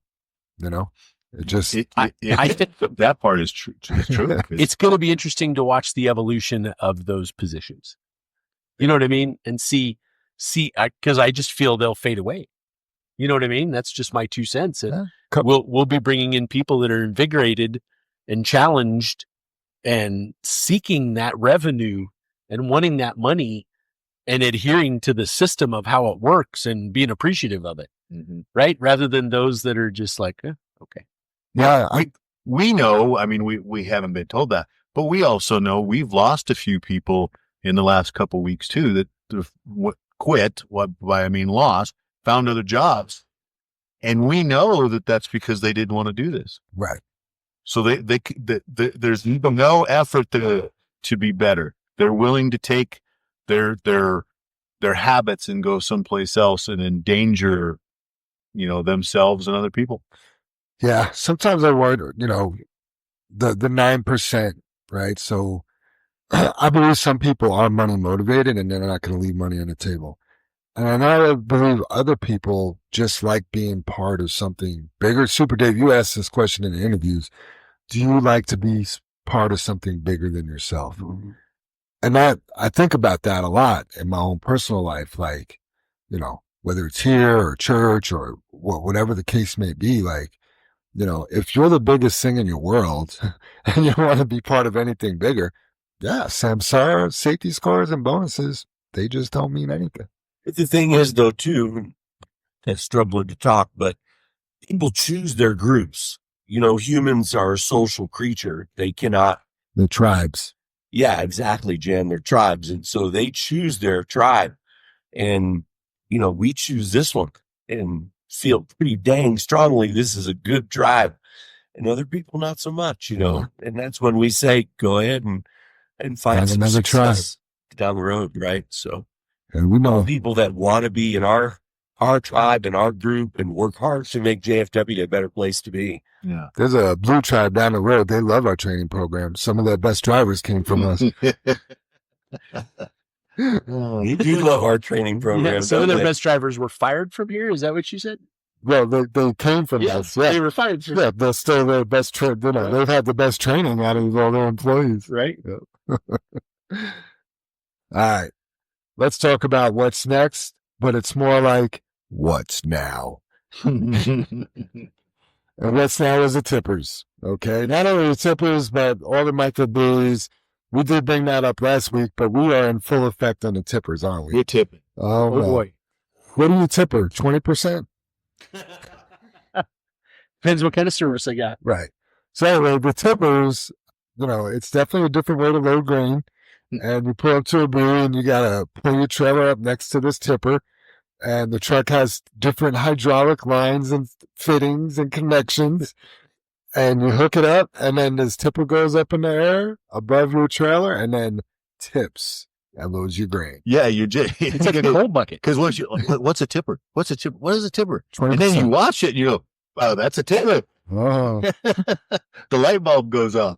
You know, when they invented that thing, they were using it. They hadn't named it yet, and it tipped, and they were like, what should we call it? Tipper. Well, you remember when we were hauling, You asked Cinder Block. when we were hauling for Boral before Boral became Brandon, and Boral was based in Australia. All the end dumps were called Tippers. Oh, really? Yeah. Yeah, lorrymen. When they would tip over or when they were dumping? When Yeah, they dump, were they call dumping, them they tippers. tipped. Yeah, tippers. Yeah, the end dumps are tippers, and the concrete trucks are lorrymen. Lorryman. Gotcha. Yep. Yeah. Very cool. In Australia. Yeah. So yeah, there was there was a little bit, some normal speed bumps and things didn't go smoothly at first, but we got her done. I mean, Yeah, that's something I've always been proud of, and I think it's the core of JFW is the challenges we face, in our cream and overcome. face and overcome all that sins. And I mean, I know you and JR dealt with it last weekend, Scooby, and we got Mike, he's got enough in his drawer of stuff to have to be fixed. And we throw this at him and he's on top of it. Dave went out yesterday and, it helped out. And I just love when we overcome something and boom, it seems like we're emptying every microbrewery in the state at this point. right. And I know that's not true, but the list that They'll call. they'll call, yeah, the list that Linda threw out there yesterday, and I'm like, where is that at? What's this at? What's that name? And it feels good. It's warm. It's like hauling that loads of snow. We knocked it out of the park. Yep. Also, shout out to Andrick. I don't know if we brought him up. Yes, no, I did not. He was working last Saturday, but he came over and he had some. Yes. He had, Jim. Yeah. he had some good ideas for the tipper, and man, his attitude. I mean, Andrick's the type of person that you get around the guy, and his energy is just so good. Right. If you're feeling a little bit down, get around Andrick, and he'll have you smiling in no time. Yeah. Yep. Yeah, good. Yeah. Good reminder on that, Jim. Thank you. Yeah. And I think we lost track of that because he wasn't on our Connect conversation. Mm. You know what I mean? Yeah. And future shout out to Jason. He's going to be the other tipper truck. Okay. Yeah. Right? Yeah. Andrick, he's already making relationships with the breweries, and he knows the people by their names. And, I guess you guys wouldn't know this, but he came, talking, well, he was up front that one day, when you had your interview, Super Dave, and he was just bragging about. No, I was just agreeing. Yeah. Yeah. So he was just so excited to be on these microbrewery runs because of the relationships that he's been building. And, it's not like going to Coors and just load and you leave. Like, you get to know the people and they're nice to you. And, he's got the personality for that, but it's like a relationship's being formed. Yeah. And they give you a 12-pack of beer. And they give you, Apparently a 15-pack. I don't know how the math works on that. it's left math. It is. Yeah. It's the new math. But anyway, he was super excited about doing something different and, great. Yeah, I know where he went yesterday, you have to back across a couple of lanes and block it off. And we were trying to, and we wanted to do the brewery early in the morning where there was less traffic. And we were trying to get him down there and get him a spotter. And Oswaldo ended up calling him and he's like, well, I'm in, I got it, So again, got it handled safely and stuff. So, and then Jason that went back, shout out to, he's going to do the other tipper as soon as we can get him back off of nights. Yeah. So shout out to Jason for being flexible. Yeah. Jason, Yeah. Jason's been a night Coors guy. He started off on days. He went to Rock Tub for a little bit. And then he found a nice home for himself working nights. And he did that for years and years and years. And he did a amazing job. Jason. Amazing. Yeah. Thank you, Jason. Doesn't need a lot from us. No, silent warrior until he starts talking. Then he's not very silent. You'll be there for a little bit. but just very low maintenance, very capable. Well, things changed in his house with his kids going to school and stuff, and he's Gotten older. he's able to go to days now. It just works better for his family, and we finally got him on days, and then we had to, terminate the other night driver. So Jason, willingly, but Oh yeah. just to help out and help JFW was like, yeah, I'll do it. Cause he could have said no. Exactly. We could have been like, hey, Jason, we got a problem at nights. Can you go back at nights and be like, listen, I've done nights for 4 years and it just doesn't work for my family anymore. Yeah, I'm not yeah, going to do it. Sorry. And we would have had to be understanding. Right. Absolutely. But thankfully, he's a team player. Yeah, So, absolutely. And then just to throw that out there, I know Dave's asked and tried to check around, and we're trying to get everybody to listen to the podcast. So possibility that we miss somebody. If you're interested in learning Coors or running Coors nights, there's a position open, and we'd much rather have somebody here that's already trained right. take that position open. Yep. And it's just 2 people that do that. Yep. And I know because it's at night and stuff like that and working the schedule, it's I'm going to say more money than what the day shift is, but that's higher pay because it's at night. Yep. So if you're interested in that, it's just a different position, and absolutely it's nights. But if Yep. you're interested, ask dispatch, holler out to one of the safety guys. Yeah, there's pros and cons to it. Number one, you got to be a night person. You know what I mean? Like, that job wouldn't be for me because at 8:00 I need to be in bed. There's people like Jason, or Neil, the new guy. He's training for nights, and right away in his interview, he's like, "Is there any night jobs? Because I would do that." You know what I mean? Some people, there's less traffic. There's less management. There's less, there's a lot of less, but you got to be able to solve problems. There's less support, right? Absolutely. But it's a good gig.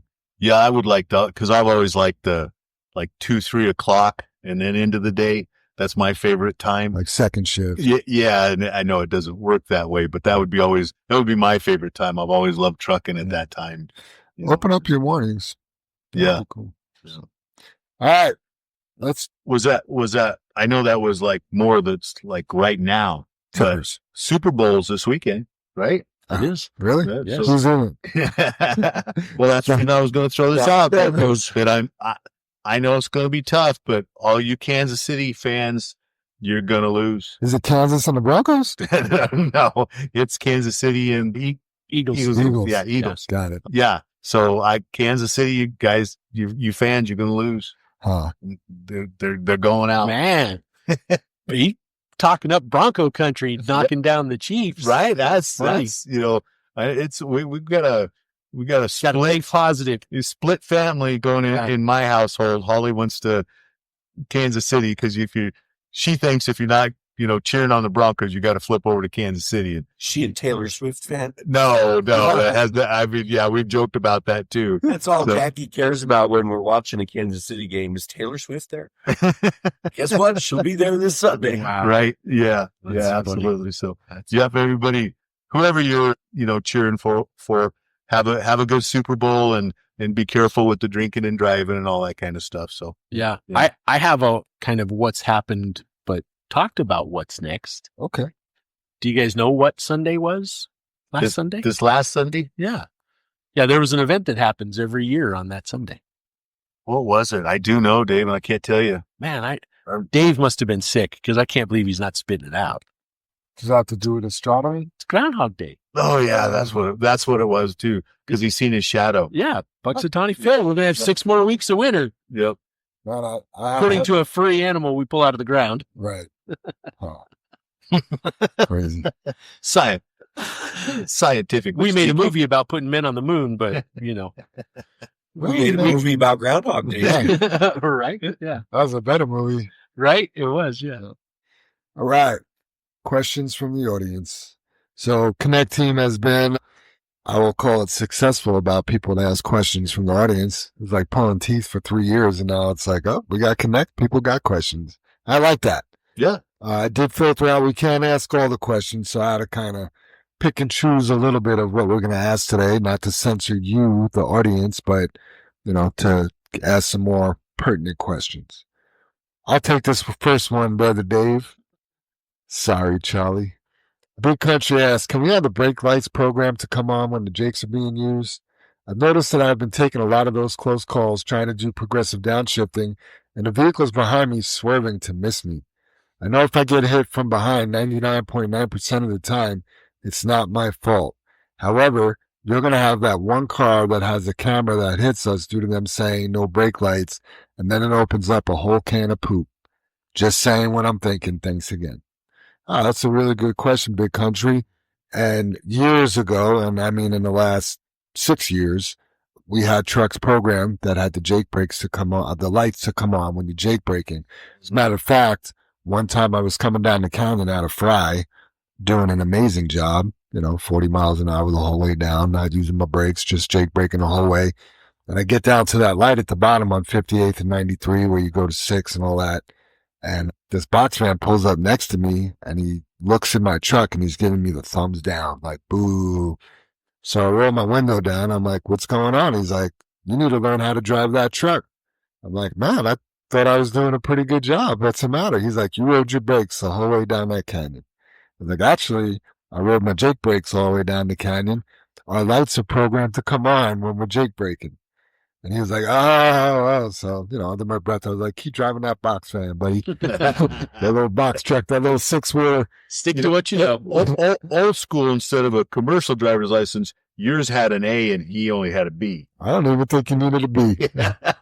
He was definitely the B team, though. Anyway, I had a good laugh about that. But that does create a problem when people think we are braking when we're not. And when I say people, I mean Colorado State Patrol.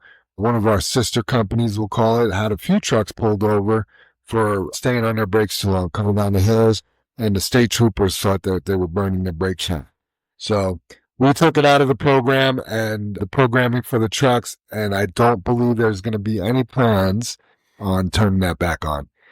Nah, it just doesn't make sense in the big scheme of things. And I know we've probably have had, but we just don't. I know that it's been a question before.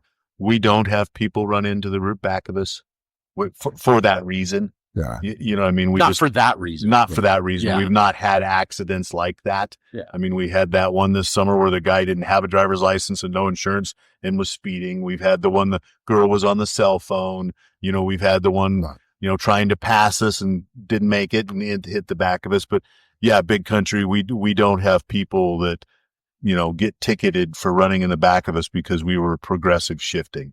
We don't have that happen, buddy. And if question. it's a great question. If it's a concern, draw on your four ways. There you go. As you're slowing down or whatever, or hopefully your turn signal's on, or if you're turning or whatever the situation may be. Yeah. So. Yep. All right. Question number 2. Oh, did I not write down whose question this was? Actually, somebody wanted to take the next question so I could give credit. The 32 degrees? Yeah, I'm looking up who asked that. Go ahead and yeah, you just didn't. Yeah, it is on the Connect, Jen. Yeah, I'm going to look on Connect if you want to take it. Yeah. Do the new trucks have the feature where the truck's staying idling at 32 degrees and below? Well, I'm going to kind of twist that around a little bit and say, you tell me. Yeah. Yeah, that's the Right? question. Yeah, sorry, Dave, I'm interrupting you. I mean, we read through a lot of the questions and we can't tell you. You need to tell us. You're the captain of your ship, right? I think it should be more of a question is, hey, my truck shuts off. Can we have that turned on? Yeah. And I understand, you know what I mean? We're kind of flipping the script a little bit. So John Jordan. Had more to do with the temperature of the truck, the coolant and oil temperature. It's supposed to. Temperature. It does register ambient temperature, Dave, so it is doing that. So this was from John Jordan. Sure. Good question, Sure. John. Yeah. So They're supposed to. Yeah. Right? And I think 99% sure Chris Beam got with me on it. We've tested it and it doesn't. They're not programmed correctly. Yeah. But also they're not programmed correctly with the speed because they were all supposed to be programmed where the foot speed doesn't go over 70. And I haven't seen that on the questions from you. I know it. Yeah. The foot speed and apparently the crews both go 72 miles an hour. No one's asking that question. So anyway, maybe some programming got screwed up somehow. And just like when we had those maybe that they were all going 75. Nobody said a word about that. Right. Yeah. Maybe that 32 degrees got changed with 72 miles an hour or something. Maybe that's where the 72 and the 32 got changed. I'm not sure. So anyway, if that's something you would like and your truck is not doing that, and I do know Chris Beam has mentioned that, we're just behind. Yeah, we got. I mean, I we can't gotta lie find to the you. time. We got to fix it. Yeah. We could use another badass mechanic that could just help us severely. I mean, we could book that person 15 hours a day, 7 days a week, just plugging into trucks and looking at things and helping out. And I mean, I can't lie to you. We could desperately use a soul that could just help in that department. Mm-hmm. You know what I mean? I know a guy. Do you? Yeah. We're interested. Okay. That's awesome. Kyle? Too funny. Yeah. All of that. When you're not busy doing safety stuff. Yeah. Yeah. And, like in Mike's defense, we had the, not Coors, but Wilbur Ellis call. Then we just got done talking about all the tippers and the micro brews. Mike's got an engine, and, Mike and his team's got an engine to put in one of the super dumps. We just got through all the new trucks, outfitting them, and then we go, hey, Mike, they want us to do these tippers. We gave them a 30-day notice. And Mike's like, okay. They want to start Monday. Yeah, they want to start Monday. That's like, Mike's like, that's like 7 days. Where's my 30 days? Yeah. And he gets us up and going. Well, that puts like all the programming back. That's bottom of the list. And so, yeah, sorry, you guys, but like we said, if we're having that situation, you have questions. If it's not, discover that it doesn't do that, and then go, hey, my truck doesn't do this. Are they supposed to? And if they are supposed to, mine's not. That kind of stuff. Help us out on that. That would be great. We learn together. Mm-hmm. All right, Damian Roybal. 2 questions. Question A: can we start using this platform for communication to the shop? Maybe make a shop section and communicate through there, pictures, write-ups, etc. That's a good question, and anything's possible. I mean, we'd have to give. Yeah. Sorry, Jam. Because I read that one, and we just have to make sure we're on the same page if that switch does happen, right, so that we're all aware of what's going on, so we don't have this separate, communication going with the drivers that, the safety team can help out, or me and Dave can help out, or Mike can help out. And it's really difficult to change some of those avenues so that we're all aware of it. Yeah. Also, Samsara might be a better if we're gonna move things electronically, Samsara could be a better place for that. Mm-hmm. And I know JR's looked into some things with the pre-trip inspections and write-ups and stuff. We just gotta get the shop to get on board with it. Yeah. And along with that, we are talking to McLeod, another dispatch system that's a full system.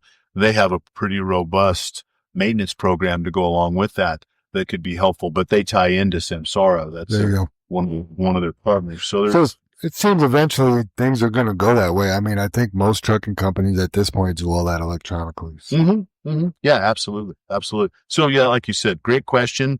Again, pictures are worth 1,000 words. Part of that question was pictures. We love to have pictures and go through the stuff. So yeah. Question B from Damien: is it normal for the red frames to stop jaking and put itself in neutral, or coast between 20 to 30 miles an hour to where you have to tap the brake to get it back into gear or manually shift into a gear while coming to a red light, etc.? We've not programmed anything that way. Right. Yeah. If it's doing that, something's wrong, I guess, or programming's wrong, or I guess I have more questions to it. Does it only do that when you're empty? Are you in 3 stages? You know what I mean? Is there, you said, Jim, can you put it in manual mode and work through the gears? Because those trucks just downshift so aggressively to me. I'm dropping the jake out of it, or I'm in manual mode, downshifting slowly. Otherwise, it's just so aggressive. I can't answer that. I do know when you're going so slow, and I guess it's right around 20 miles an hour, the jakes don't come on anymore. They're done because you're just 10 feet away from stopping. Mm-hmm. So I don't think it throws you into neutral, but I'm not 100% sure. And obviously Damien's driving the truck or the red frame truck, like you're saying. I know when the Jake kicks out when it's so aggressive or it's gotten you so low, it seems like the truck's in neutral. And the times I've driven them, I don't look whether the shifter says neutral. I just feel it's freewheeling because it's done.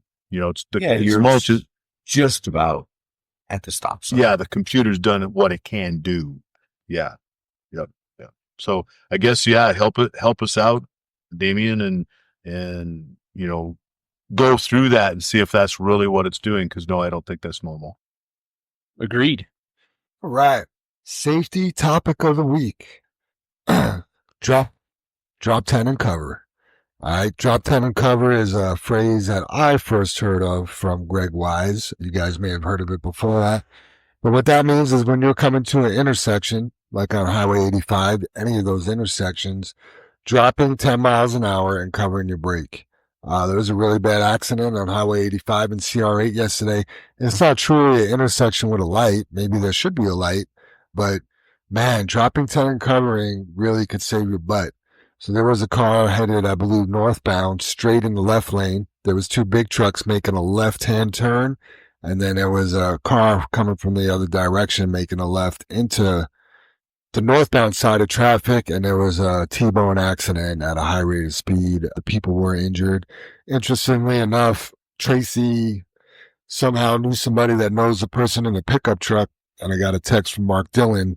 He knows people that were in the car. Oh, wow. Yeah, so pretty close to home and both vehicles, and so the person in the car did want to thank us. They're going to shoot us an email. But that was Omar Reyes. Shout out to Omar Reyes for springing into action, trying to help the people in both vehicles. And, he didn't hesitate. Brother Dave will say that he has a pretty big amygdala. Yeah. Right? Because that flight or fight or your emergency response comes from that portion of your brain. And, it looked like he didn't hesitate at all. So, appreciate that. That's not something that everybody could do. So thank you. Agreed. Yeah. Good stuff. Good job, Omar. Yep. Yeah. Highway 85 is just so flipping dangerous. It's one of my least favorite roads to drive on in Colorado. Speed limit's too fast, and going through the lights there's just so many accidents. Bromley Lane, not Highway 7's got the bridge, but 168th is what I meant. All those intersections, I'm aware of accidents happening at, so just be super careful. And then tips and tricks. Ron Daffron actually came up with some tips this week, and he said it's important to know alternate routes to get to pits and plants in case of accidents in traffic, not traffics, but traffic. So if there's a big accident and you got to use an alternate route, you should know how to get around to the plants and the pits different ways. He said it was really cool to hear everyone on the radio helping each other out and giving advice on how to get there. So that's cool. Yeah. I know it's your time and obviously your money and your gas and all that kind of stuff, and Dave just mentioned it. We go to, 11 different locations pretty regularly.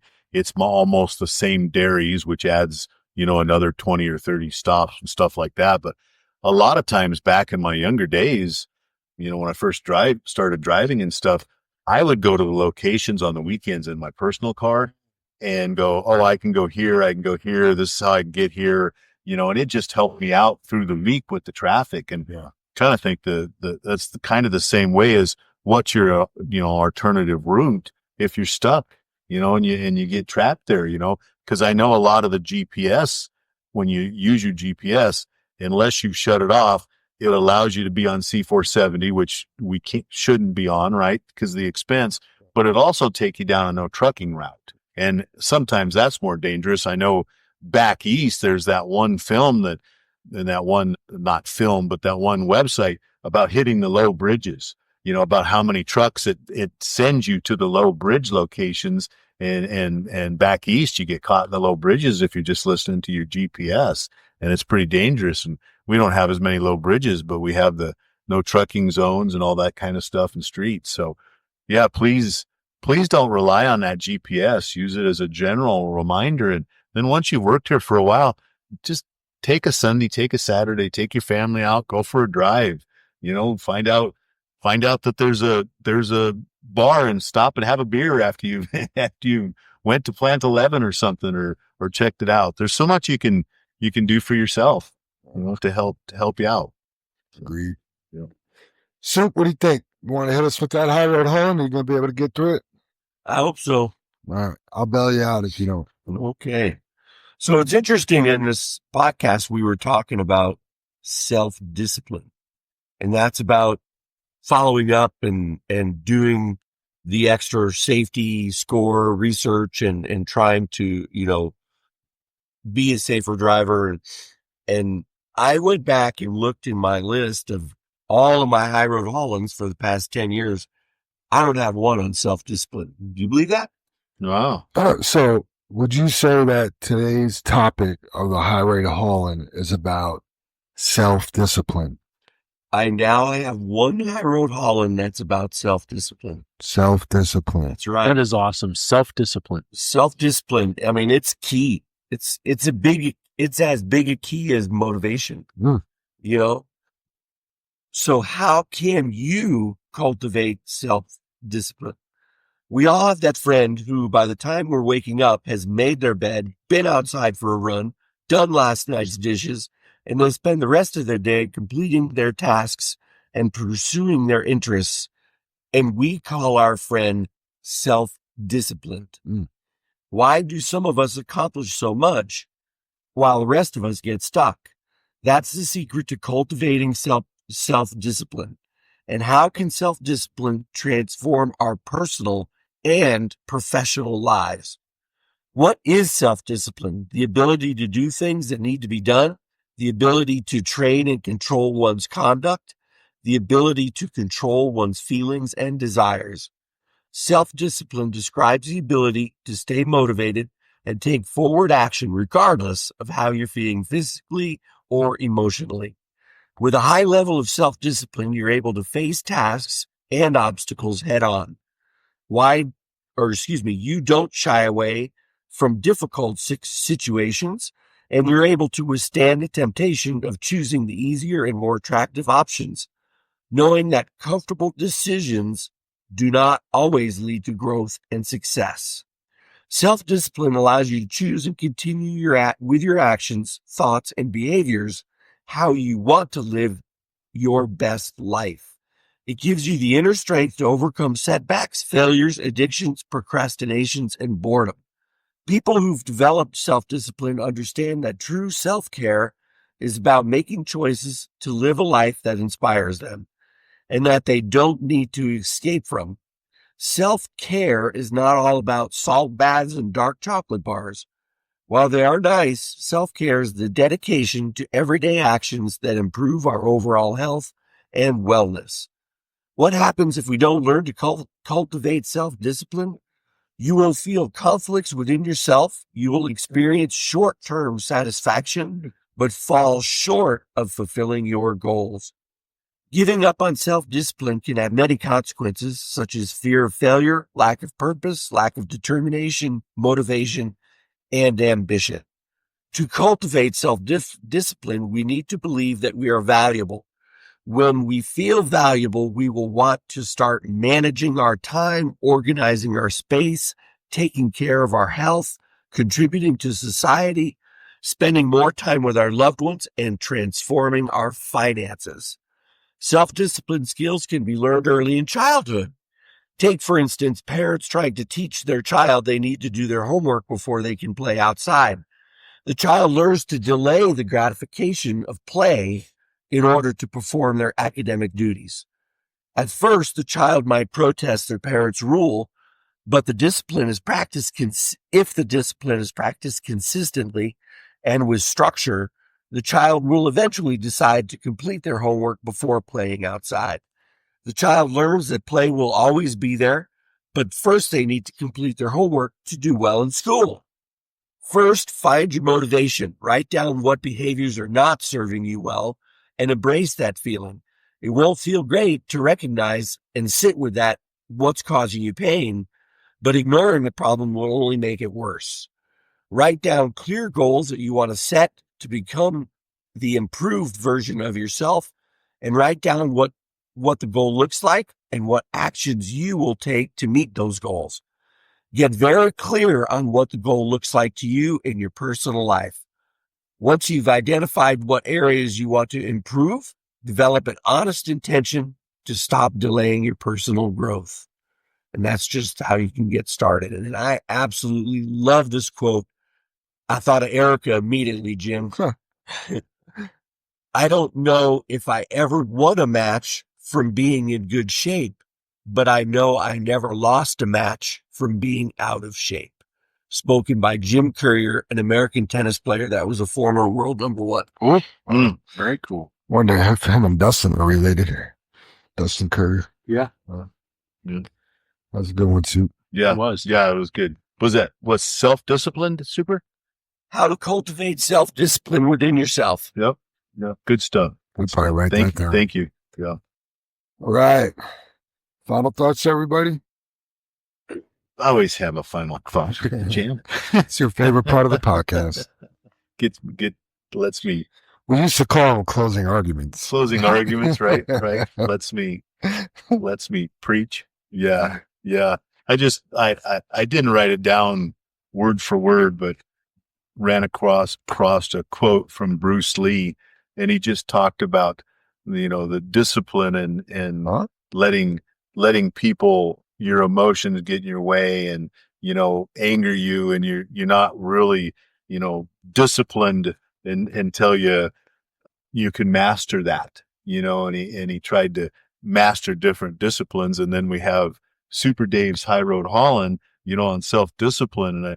And I think that's so important. And I was thinking the reason I kind of picked that and not being upset and being able to breathe through something and not get angry and think about your response is us trying to talk to our teammates about their driver scores and taking offense by the conversation instead of just wanting to be better, and we've had so many incidents where we talk about phone usage and people are upset about the phone usage. Right. We talk to people we've had where you haven't earned your safety bonus and how upset people get, but it's not, the rules were there. This is the facts.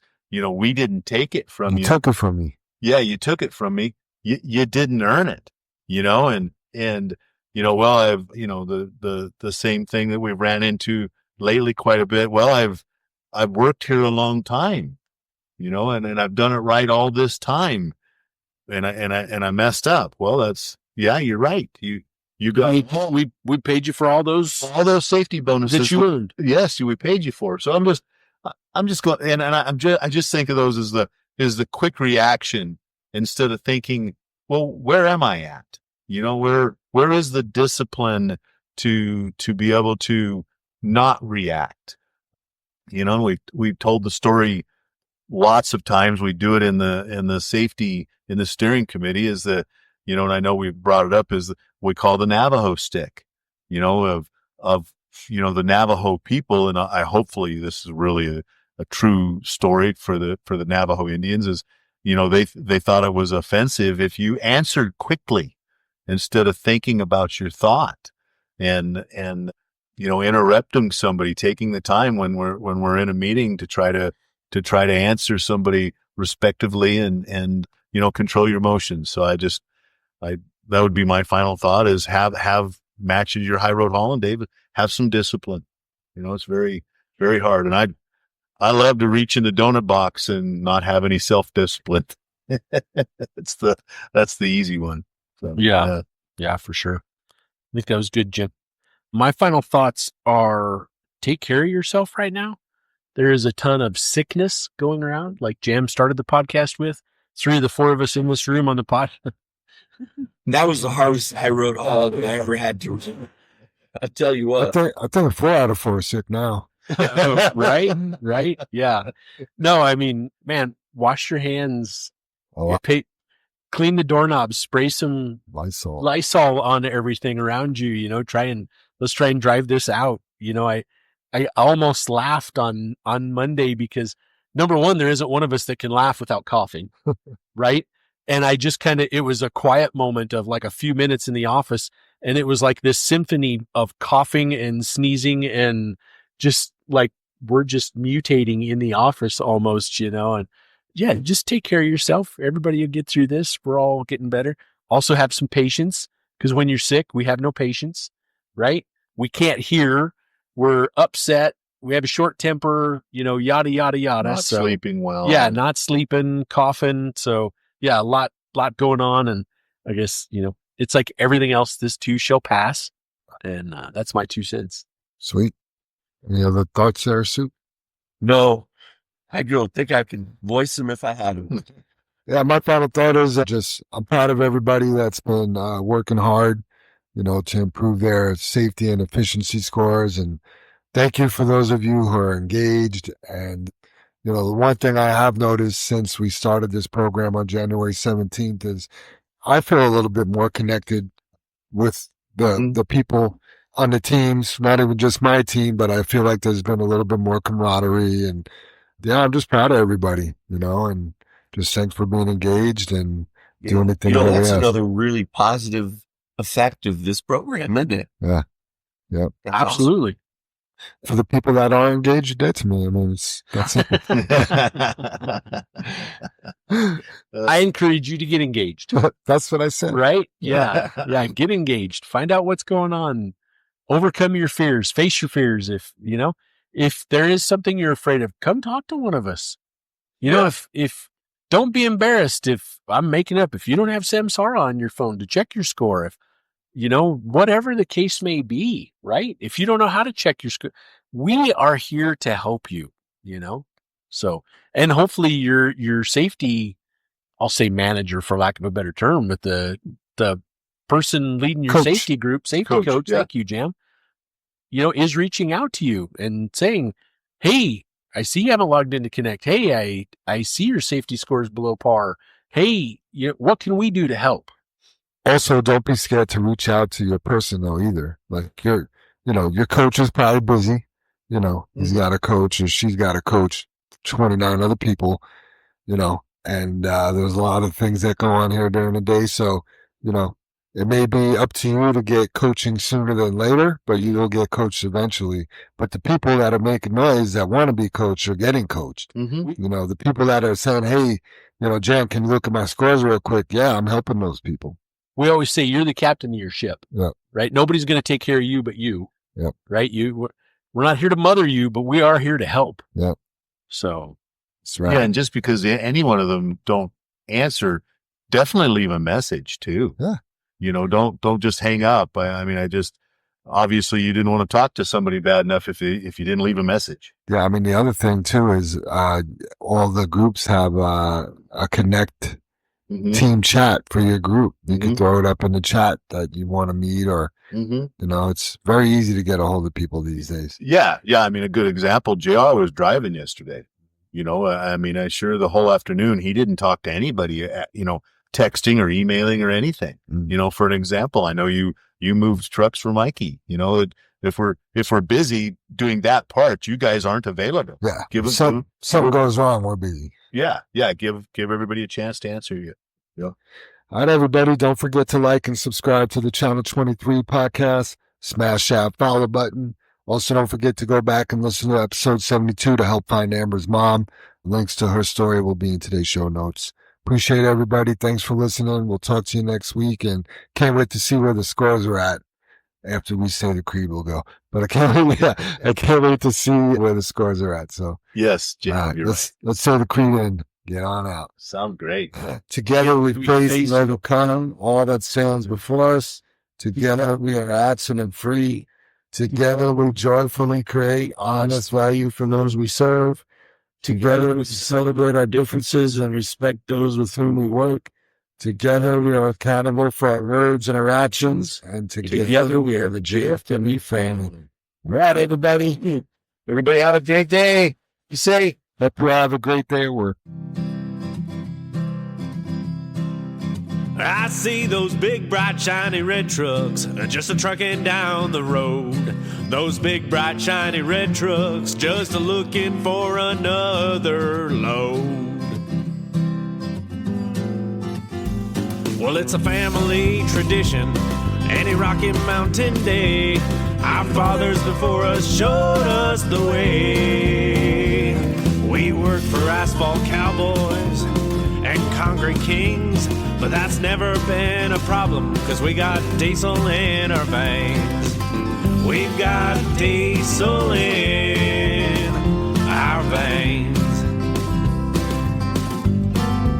I see those big, bright, shiny red trucks just a-trucking down the road. Those big, bright, shiny red trucks just looking for another load. I hear there's a couple million tons to move. I see them everywhere. So you best get out their way and watch that sand and gravel disappear. There's another run to make. We gotta get it there on time. And we got what it takes to lay it all out on the line. We'll lay it all out on the line. I see those big, bright, shiny red trucks just a-trucking down the road. Those big, bright, shiny red trucks just looking for another load. Those big, bright, shiny red trucks got the best drivers in town. They got all the tools they need to keep that hammer down. When they hit them scales, they won't need to dodge them, won't need to duck them. They just keep that hammer down, and they keep that diesel trucking. Keep that hammer down, and keep that diesel trucking. I see those big, bright, shiny red trucks just a-trucking down the road. Those big, bright, shiny red trucks just a-looking for another load. They just keep them doors a-closed, keep them butts in their seats, 'cause those customers are calling, and those red trucks can't be beat. They've gotta put the hammer down and pick up another load. Get it off the ground, keep them eyes open and on the road. Keep them eyes open on the road. I see those big, bright, shiny red trucks just a-trucking down the road. Those big, bright, shiny red trucks just looking for another load. Breaker 23, anybody got a copy on that Channel 23 podcast? Welcome, and thanks for listening.